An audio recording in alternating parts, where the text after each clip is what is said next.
পেঁপে দিয়ে সুস্বাদু গরুর গোশত। আজকে আমি আপনাদেরকে রান্না দেখাবো কিভাবে পেঁপে দিয়ে এই গরুর গোশত রান্না করা যেতে পারে খুব সহজ।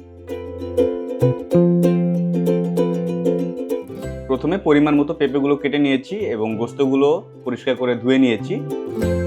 আর এখানে মশলাগুলো রেখেছি, আর সাথে রয়েছে পেঁয়াজ আর মরিচ কাটা। তো সবার প্রথমে তেলগুলো গরম করে নিচ্ছি, আর এইখানে এগুলো একসাথে দিয়ে গরম করে নিচ্ছি এবং কিছুটা নেড়ে চেড়ে ভেজে নিচ্ছি। এরপরে আগে থেকে কেটে রাখা পেঁয়াজ আর মরিচগুলো দিয়ে ভালোভাবে নেড়ে নিচ্ছি। কিছুক্ষণ এভাবে রেখে দিলাম এবং কিছুক্ষণ পরে দেখতে পাবো যে এটা একটু ব্রাউন কালার হয়ে যাবে। তো এটা ভাজা হতে থাকুক। ইন দ্য মিন টাইম আমি এদিকে জিরা আর দারচিনিগুলো বেটে নিই।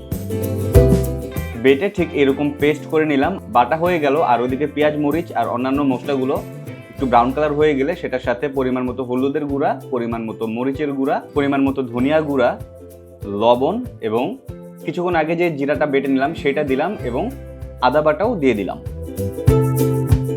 এরপরে সবগুলোকে এইভাবে মেখে নেব। তারপরে পরিমাণ মতো পানি দিয়ে আবার একটু নাড়াচাড়া করে নেব।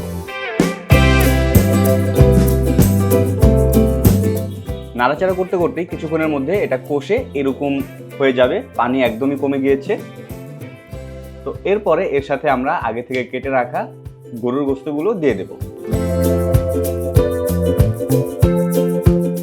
এবার মশলার সাথে গরুর গোশতগুলোকে ভালোভাবে মেখে নেব এবং কিছুক্ষণের জন্য এটাকে কষাতে থাকবো।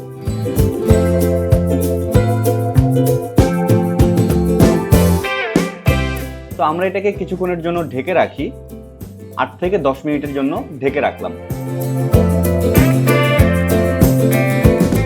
প্রায় 10 মিনিট পরে ঢাকনা উঠিয়ে এটাকে আবার একটু নেড়ে চেড়ে দিলাম এবং এর সাথে আমরা আগে থেকে কেটে রাখা পেঁপেগুলো দিয়ে দিলাম এবং এটাকে আবারও ভালোভাবে নেড়ে চেড়ে নিলাম যেন মশলাগুলো পেঁপের সাথে ভালোভাবে মিক্সড হয়ে যায়। এবং এরপরে আমরা এটাকে আবারও ঢেকে দেব প্রায় 5 মিনিটের জন্য।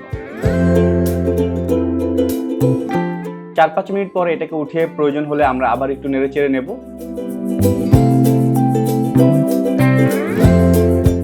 তারপরে এটাকে আবার ঢেকে রাখবো প্রায় 10 মিনিটের জন্য। এরপরে এর সাথে পরিমাণ মতো আরো কিছুটা পানি দিয়ে নেব, যেটা ঝোল হিসেবে থাকবে। তো এটাকে আমরা এই মুহূর্তে আবার একটু নেড়ে চেড়ে নিচ্ছি আর এবার দীর্ঘ সময়ের জন্য ঢেকে রাখবো। আমরা প্রায় 20 থেকে 30 মিনিটের মতো ঢেকে রেখেছিলাম এবং ব্যাস প্রায় 30 মিনিট পরে হয়ে গিয়েছে আমাদের সুস্বাদু পেঁপে দিয়ে গরুর গোশত।